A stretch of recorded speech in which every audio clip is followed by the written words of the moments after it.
कि किछि सिद्ध पुरुष सब पत्थर हो जाइछन साधु संत माने पत्थर होइछन अछि मालिका रे 2027 लास्ट 30 बेलू उद्धार हेबे बिले आमे जा विशेष सूचना जानी पारू मालिका विभिन्न लोक विभिन्न कहउछन मु भी सुनुची किंतु मालिका रे अति रंजित करी कहउछनी जा द्वारा सेटा मनीष कर्णरे बाजुची से मनीष भूल पथ को जाउछन गोटे पागला होची सत्य जुगर लोक मु कहि काई कहि ना सी तार मोह माया किछि नाही जोउटी पाउची सेठी खाउची मुंडरे किछि चिंता चेतना नाही खाई दोची तार सोउची व्यवसाय आमे करिवु अन्य व्यवसाय करिकि अन्य को आत्मघात करिवु किमिति आमे बहुत सभा समिति रे बसिबु निजे प्रतिष्ठित हबु आ गीता भागवत पढु निज पाखरे किछि नथिबो करि हे से ता स्त्री बा ता हंगरे ता झियो बा ता हंग पड़े एई जो आलोचना मालिका हिसाब रे लोक ए कली जुग लोक कहे मु निजे ठाकुर मते फूल तुलसी चढ़ाओ मु भगवान कि टंका आनी कार पर जिनस हड़प करी किमिति निजे निज ये देखा करी एई परी जो कली होउची एई होउची कली रो होउची महात्मा बालियार घाट ब्राह्मणी तुठ साधु थिबे परिपूर्ण हमर विष्णु नाम एठी अछंती ये नामधारी विष्णु ये नॉट विष्णु सी कहला मो छुआ ठाकुर से कहछि पिला ठाकुर कहला मु ठाकुर खाली खाइया पे छेना पड़ रापिडी समेत गोटे नेका ठाकुर फेर कहउछन तो इतरे आसीबो पणा संक्रांति रे कला देखिया हाथ मार देले का रोग भलो होची की भलो करछि कहला हरि हरि घोष पाप ताप नाश शरण सरोज पादे जय जगन्नाथ ये होची हमर पत्थरनाश बिली नामकरण अछि ये सिद्ध महापुरुष एथर अछंती ये सिद्ध महापुरुष रे ये प्राकृतिक भितरु तार पत्थरटा अछि ए पत्थर प्राय लागिची बांकी महाकाली पंते पत्थर ये होची किछि सिद्ध पुरुष सब पत्थर हो जाइछन माने साधु संत माने पत्थर होइछन आमे जा किछि सुनिचु पुरातन रु सुनिचु आ मालिका बन्नित ये होजंती से महापुरुष जेमती अहल्या जेमती पत्थर हो जाइथिले आज्ञा जेमती रामचंद्रंकर स्पर्श रे जेमती तृतीया युग रे जेमती प्रभु गौतम मुनि को पत्नी जेमती अहल्या पाषाण हो जाइथिले से ऋषि माने पाषाण हो जाइथिले आज्ञा ताले ये कोन माने केबे उद्धार हेबे कोन आरो ये उद्धार हेबे अछि मालिका रे 2027 लास्ट 30 बेलू उद्धार हेबे बिले आमे जा विशेष सूचना जानी पारू तेणुक भगवान लीला मोर तो भाई सब कथा कहले आमर ये हूँ गुप्त क्षेत्र गुप्त सिद्धगिरी महापुरुषंकर ये महापुरुष गुप्त थिले ये आमर गोपाल घर अच्छी गोपाल गाई ये सबुदिन क्षीर दिखती महापुरुषों आमर बुढ़ा माने जेजे माने बापा माने एमान आम शुणुचु जो गोपाल मान क्षीर देखले गाई आसिक देखला महापुरुष उद्धार कर किंतु एठी किछिटा आमर कौन नदी विरूपा गेंगुटी मध्य स्थली स्थलीर जो मालिकार जो वर्णित जहाँ सब अच्छी कीर्तिकला से हिसाब रे किछि परिगणित हो जाउछि सेथि लागि आमे विश्वास करछु प्राय विश्वास गोटे लोक मत तापर भी एठी हमर गोटे मधुर झाळ बोली गोटे नदी वीरपा नदी बोई जाइतला एटा ऑटोमेटिक बंद हे गलानी एई सेई आगोटा नई पति हे कि सेई बंधटा एटा नासी को आउछि से नासी नासी कोन नई रो पाखरे थिबो नासी पत्थर नासी ए पत्थर नासी तला ए सब पति हे गलानी आगु के एटा खोलिबो ए बहुत जिनिस पति रही हां ऋषिंकर माने शरीर पत्थर हे कि अभिशाप पाइछ पत्थर अभिशाप आ तापरे से जो नई रे बहुत जिनिस अछि एबे बहुत पाखा पाखी हमर देखिबे गोटे खड़गपुर आम पाथपुर पटना मिसिकी गोटे यज्ञ अनुष्ठान होची एपटे सेपटे मालिका बन्नित जोठी आमर त्रिवेणी संगम स्थल पाखर सेठी बाबा किछि करूचनी छि अष्टगिरी जोटा कहउचनी अष्टगिरी घेरिकी रहिचनी से हिसाब रे सब अछि से हिसाब रे सब करा जाउछि आउ सेतले भगवान तांकर जहा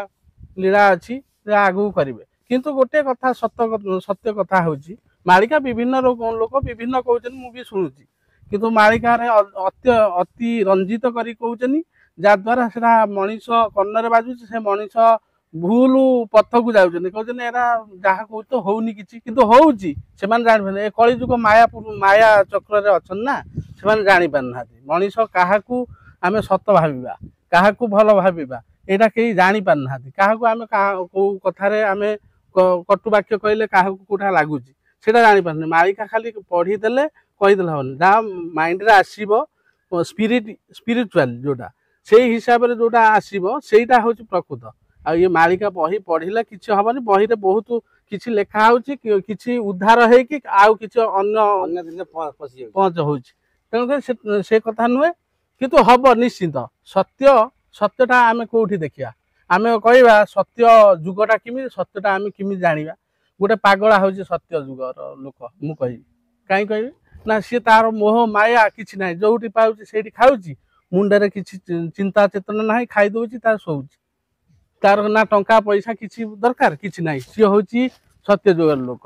ଆଉ ଯିଏ କଳି ଯୁଗର ଅର୍ଥ ପଛରେ ସବୁବେଳେ ଗୋଡେଇବେ। ବ୍ୟବସାୟ ଆମେ କରିବୁ, ଅନ୍ୟ ବ୍ୟବସାୟ କରିକି ଅନ୍ୟକୁ ଆତ୍ମଘାତ କରିବୁ, କେମିତି ଆମେ ବହୁତ ସଭା ସମିତିରେ ବସିବୁ, ନିଜେ ପ୍ରତିଷ୍ଠିତ ହବୁ, ଆଉ ଗୀତା ଭାଗବତ ପଢିବୁ, ନିଜ ପାଖରେ କିଛି ନଥିବ। ଏଇ ଟାଇପର ଇଏ କଳିର ଲକ୍ଷ୍ୟ। ଆଉ ଯୁଗ ହଉଛି ସେଇଆ, ଏ ଲୋକ ବି ହଉଛି ସେଇଆ। ଗୀତା ଭାଗବତ କରୁଛନ୍ତି, ଏହାକୁ ସକାଳେ ଗଲା ବେଳକୁ ଗୀତା ହଉଛି, କାହା ବିଲରୁ କଣ ମୁଁ ଆଣିବି ଧନ, କାହା ପାଖରୁ ଚୋରି କରି, ସେ ତା ସ୍ତ୍ରୀ ବା ତା ସାଙ୍ଗରେ, ତା ଝିଅ ବା ତା ସାଙ୍ଗେ ପଳେଇଲେ। ଏଇ ଯୋଉ ଆଲୋଚନାଟା, ଏଇ ସବୁ ଏଇ ଯୋଉ ଆଲୋଚନାଟା ନ ହବା ଦରକାର। ଯଦି ଯିଏ ସିଦ୍ଧ ପୁରୁଷ ସେ ଏଇ ସବୁ ସିଦ୍ଧ ମହାପୁରୁଷ ବରଗଛ ମୂଳେ କାହିଁ ବସନ୍ତି? ଆଉ ମୁଁ ଖାଲି ମୁଁ ଠାକୁର। ମାଳିକା ହିସାବରେ ଲୋକ, ଏଇ କଳି ଯୁଗର ଲୋକ କହେ ମୁଁ ନିଜେ ଠାକୁର, ମତେ ଫୁଲ ତୁଳସୀ ଚଢାଅ, ମୁଁ ଭଗବାନ। ଏଇ ଯୋଉ ମଣିଷ ପାଣି ପବନ, ଏଇ ଯୋଉ ପାଣି ପବନ ଜଳବାୟୁ, ଇଏ ବି ହଉଛି କଳି। ସତ୍ୟ ଯୁଗ ନୁହେଁ, ସବୁଥିରେ କଳି। ପବନରେ କଳି, ଖାଇବାରେ କଳି, ପାଣି ପିଇବାରେ କଳି, ଚାଲିବାରେ କଳି, ଜାଗା ଜମିରେ କଳି, ସବୁଥିରେ ତ କଳି ଭର୍ତ୍ତି। ଯଜ୍ଞରେ କଳି, ସବୁଆଡେ କଳି, ବ୍ରାହ୍ମଣ ଭିତରେ କଳି, ସବୁବେଳେ କଳି ରହିଛି। କଳି ଶେଷ ହବ ଯୋଉଟା କହୁଛନ୍ତି, କେମିତି ଶେଷ ହବ? କଳି ଶେଷ ହବ କେମିତି ନା, ଗୋଟେ କଥା ହଉଛି, ଗୋଟେ ମା ଯେତେବେଳେ ତା ପିଲାକୁ ଖାଇବାକୁ ଟିକେ ଦଉଛି, ଛୋଟ ପିଲା, ତା ମା କଣ କହୁଛି, ହେଇରେ ଜଲ୍ଦି ଖାଇଦେ, ବାୟା ଆସିବ, ବାଘ ଆସିବ।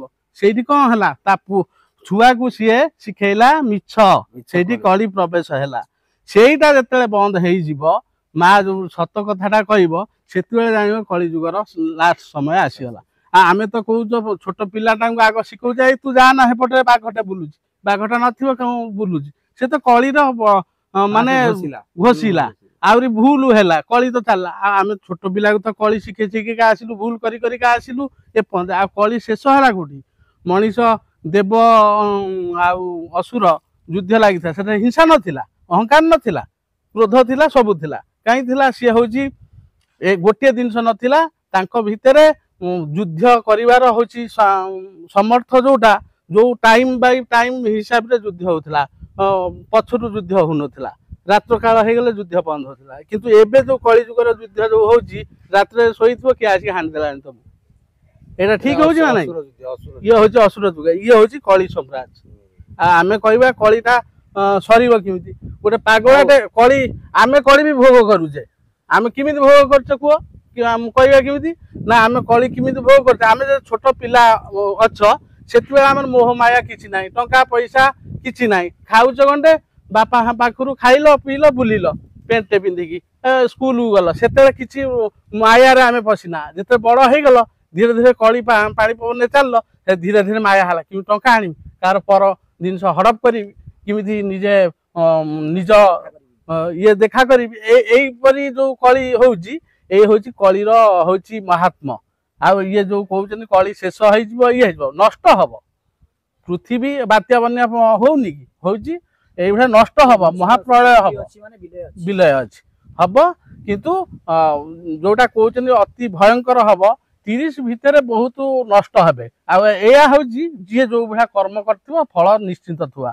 ମୁଁ ଯଦି ତମକୁ କଟୁ ବାକ୍ୟ କହିଥିବି, ସେ କଟୁବାକ୍ୟ ହିସାବରେ ମୁଁ ଫଳଟେ ନିଶ୍ଚୟ ଭୋଗିବି ମିଛରେ। ତେଣୁକରି ଏଇଟା କଳି ରହୁଛି ଲାଷ୍ଟ ସମୟ ଯୋଉଟା, ଆଉ କଳିଟା ସବୁବେଳେ ରହିବ। ସତ୍ୟରେ ଅଛି, ବ୍ୟସ୍ତରେ ଅଛି, ବ୍ୟାପାରରେ ଅଛି, କଳିଯୁଗରେ ଅଛି। କିଛିଟା ରହିବ। କାହିଁକି କହିଲେ ନା କଳି ହଉଛି ନ ରହିଲେ ତମେ ତ ଯୋଉ ଛୋଟ ପିଲାଟାକୁ ତମେ ତ ତାକୁ ଶିଖେଇଲ କଳି, ସିଏ ତ ଯେତେ ବଡ ହେଲା ସିଏ ତ ସେଇ କଳିଟା ରୋଟେସନ ଚାଲିଲା। ଖାଇଲା କଳି କଲା ଖାଇଲା କୋଳି କଲା କୋଳି। ତାପରେ ଏଇ ଯୋଉ ନଦୀର ଏଇ ଯୋଉ ଧାର ବୋହି ଯାଇଥିଲା, ଆମର ଏପଟ ଧାର ସବୁ ବନ୍ଦ ଥିଲା ସେତେବେଳେ। ଏଇ ଧାର ସିଧା ଆମର ଏପଟେ ଗାଁ ଦେଇକି ରାମଦାସପୁର, ରହିପୁର, ମୂଷାଟିକିରି, ବେଙ୍ଗପୁର, କଲଣଗିରି ଏମିତି ସବୁ ଲଗେଇକି ସିଧା ଯାଇ ସମୁଦ୍ରରେ ଗାଧେ।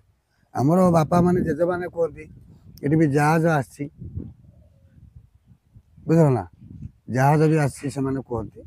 ଆମେ ତ ଦେଖିଲୁ ନା, ଆମେ ଅନୁଭବ କରୁଛୁ। କିନ୍ତୁ ଆସ୍ତେ ଆସ୍ତେ ଏଇ ଧାର ପୋତି ହୋଇଯିବାରୁ ନଈ ସେପଟେ ଆମର ଧାର ଚାଲିଛି। ତାପରେ ଆମର ଯୋଉ ଏପଟ ଧାର ଚାଲିଥିଲା ବାଲିକୁଦାଟା ହଉଛି ତ୍ରିକୋଣ ଭୂମି, ମାନେ ଯେମିତି ଆମର ଋଷି ମୁନିମାନେ ଯୋଉ ତାଙ୍କ ତପସ୍ୟା ସ୍ଥଳୀ, ଧାନ ସ୍ଥଳୀ ବା ଆଶ୍ରମ ସ୍ଥଳୀ, ଏ ଜାଗାଟା ଆମର ସେଇ ରକମ ସ୍ଥଳୀ ହିସାବରେ ଅଛି।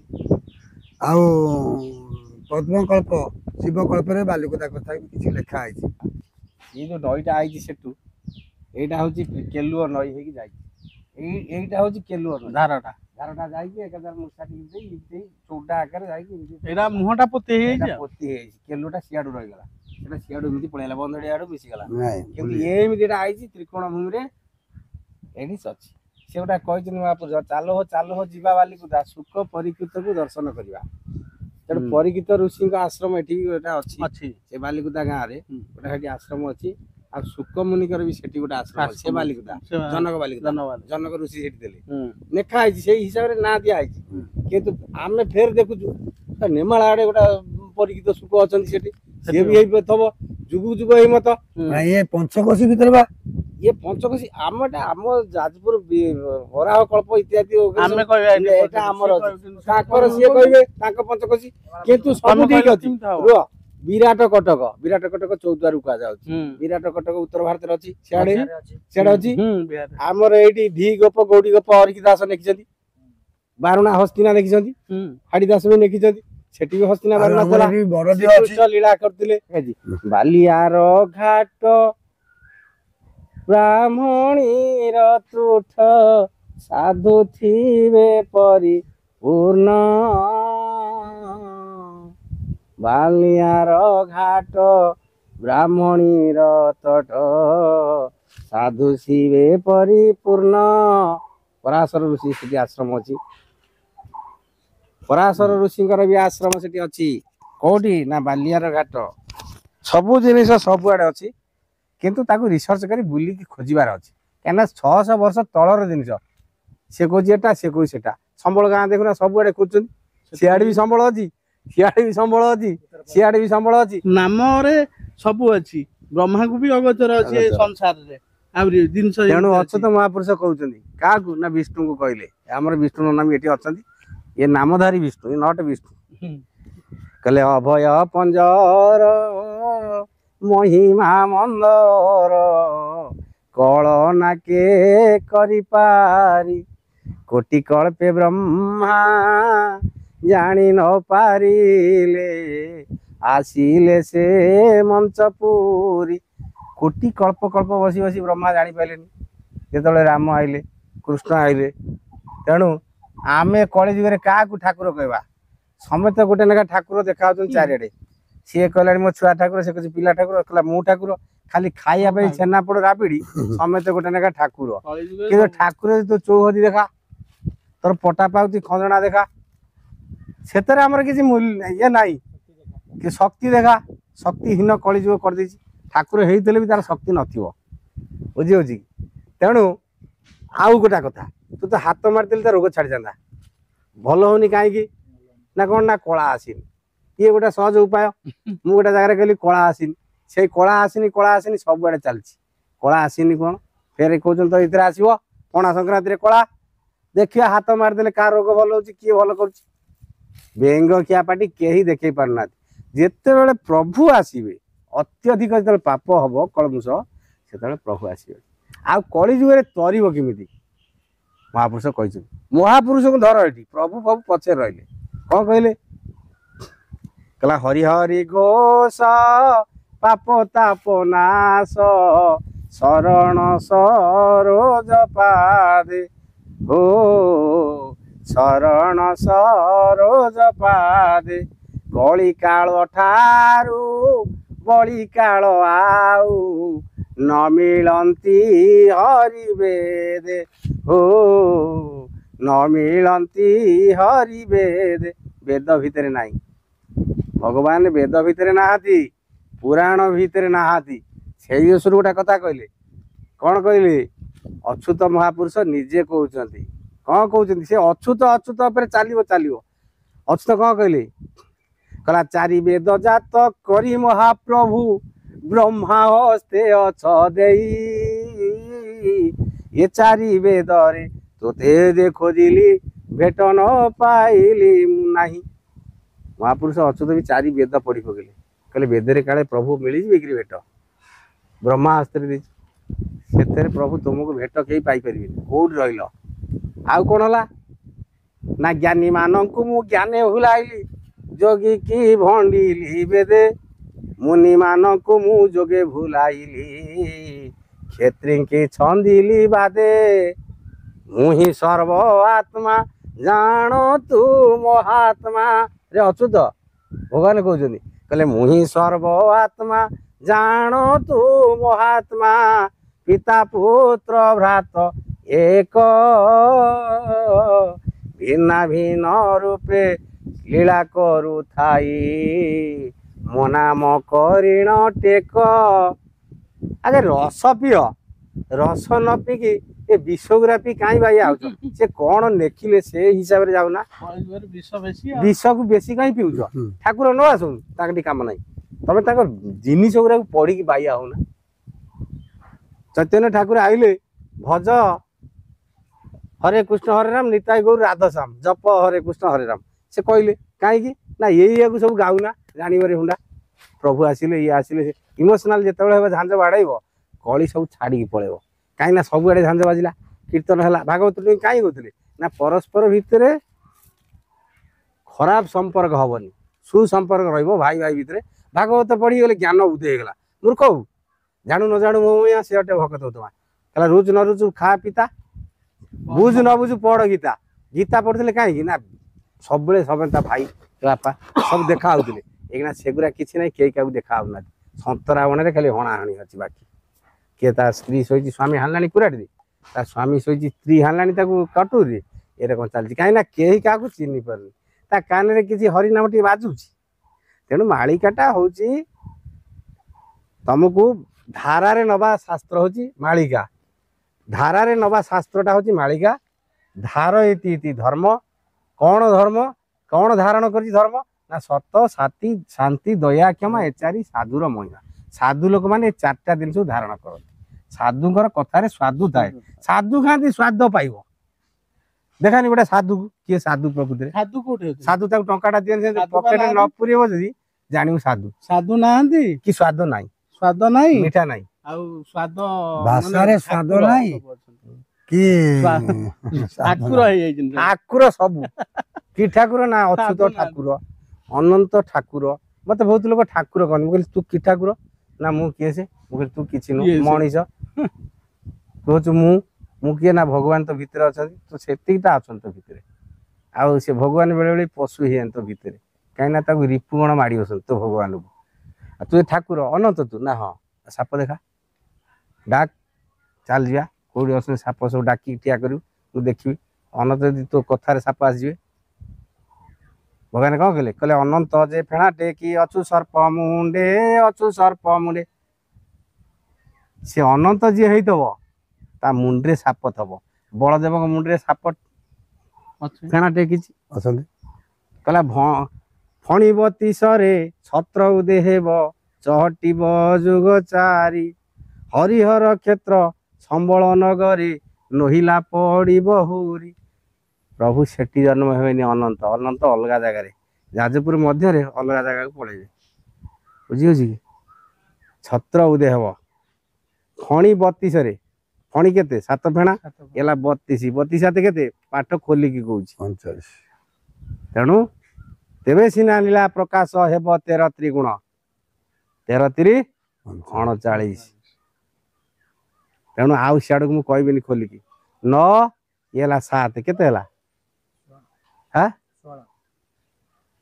17 ହେଲା 1 17 ତେଣୁ 17 ମସିହାରେ 7 ଉପୁଜ 17 ପଳେଇ ଆଇଛି ସେଇ ଟାଇମରେ 7 ଆସିଛି RTI ଆକ୍ଟ ଆଇଛି ନା ନାଇଁ ସେଇ 16 17 ତାରି ଭିତରେ RTI ଆକ୍ଟ ଆସି ନା ତମ ଘରେ କେତେ ଖଣ୍ଡ କଣ ଅଛି ମାଗିବ ଜଣେ ତମେ ଦବାକୁ ବାଧ୍ୟ ସରକାର ସବୁ ଦେଇଦଉନି କେତେଟା ଫାଇଲ ଅଛି କଣ ଅଛି କୋଉଠି କେତେ କାମ ହେଲା କୋଉଠି କଣ ନହେଲା କିଏ ଖାଇଯାଉଛି ମୋ ପଇସା ସବୁ ବାହାରି ଯାଉଛି କାହିଁକିନା ସେଟା ପ୍ରକାଶ ହେଇଯାଇଛି ସରକାର ରାମ ରାଜ୍ୟରେ ପ୍ରକାଶ କରିଦେଲେ ଦେଖ ଏତେ ଏତେ ସବୁ କଥା ରାମ ରାଜ୍ୟ ମାନେ କଣ କି ସମସ୍ତେ ଖାଇ ପିଇକି ଆନନ୍ଦରେ ଅଛନ୍ତି ରାମ ହେଇ ଆମର ଅଯୋଧ୍ୟାରେ ବସିଲେ ରାମ ବସିଲେ ନା ନାଇଁ ତ ରାମ ରାଜ୍ୟ ହେଇଯାଇଛି ସମିତିଙ୍କ ମୁହଁରୁ ବି ସତ କଥା ବାହାରିଛି ସବୁ ଗଦା କରୁଛନ୍ତି ସୀତାଙ୍କ ବାପ ଘରୁ ଆଇଲେଣି ସେଠୁ ଆଇଲେଣି ଏଠୁ ଆଇଲେଣି ସବୁ ରାମ ନାମ କାମ ଚାଲିଛି ବୁଝିହଉଛି ସବୁ ଖାଲି ଦେଖିବ ମିଶେଇବ କଣ ଚାଲିଛି କିଏ ମିଶଉଛି ସେ ବଡ ବଡ ସାଧୁ ସନ୍ଥ ସବୁ ମିଶଉଛନ୍ତି ହୁଏତ ଭୁଲ ଟୁଲ ହେଇପାରେ ଆମକୁ ନଦେଲେ ନାହିଁ ଆମେ କଣ ତାଙ୍କୁ ଖରାପ ଭାବିବା ଠିକ ଅଛି ସିଏ ବି ଭଲ ମହାତ୍ମା ମାନେ ମୁନିର ବି ମତେ ଭ୍ରମ ହେଇଯାଉଛି ଭଲ ଭଲ ଋଷି ମୁନି ଭୁଲି ଯାଉଛନ୍ତି 100 ଲୋକ ତ ଭଲରେ ଅଛନ୍ତି ଗୋଟାଏ ଲୋକ କିଏ ଖରାପ ରହିଲା କଣ ଆଲୁ ହେଇଗଲା ସତ୍ୟ ଲୋକ ହଇରାଣ ଶୂନ୍ୟ ଘଟିଛି ବ୍ରହ୍ମାଣ୍ଡ ନିୟମ କହିଲେ ସତ୍ୟକୁ ପଡିଯାଉଛି ଦଣ୍ଡ ଯିଏ ସତ୍ୟ ରହିବ ଦଣ୍ଡ ପାଇବ ତାରି ଗୋରୁ ପଘାରେ ମରିବ ତାରି ଘର ପଡିବ କିନ୍ତୁ ଦୁଃଖ ଭିତରେ ଭଗବାନ ରହନ୍ତି ତମେ କଣ ଦେଖିବ ଭଗବାନ ଯାହାକୁ ଦେଖୁଛି କଷ୍ଟେ ରଖିଛି ସିଏ ତା ପେଟକୁ ଦେଇଛି ଖାଇବାକୁ ଦେଉ ତାକୁ ନା ତମେ କଣ ତାକୁ ଦେଇପାରିବ ଶ୍ରୀରାମ ଶ୍ରୀ ଗୁରୁ ଚରଣ